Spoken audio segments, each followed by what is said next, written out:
اہلاً و سہلاً و مرحبا، آداب پیش خدمت ہے۔ کیوں خالق و مخلوق میں حائل رہیں پردے، پیران کلیسا کو کلیسا سے اٹھا دو۔ اگر آپ نے اس چینل کو سبسکرائب نہیں کیا ہے تو ضرور کر لیں۔ علامہ اقبال فرماتے ہیں کہ مذہبی پیشواؤں نے مخلوق اور خالق کے درمیان ایک پردہ حائل کر دیا ہے کہ خالق کی خوشنودی حاصل کرنے کے لیے میرے پاس آؤ۔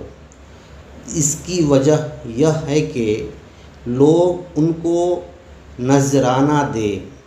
چاہیے کہ عبادت گاہوں سے نذرانہ کے رواج کو ختم کر دیا جائے تو ان کی دکان بند ہو جائے گی اور یہ پردہ اٹھ جائے گا۔ خدا حافظ۔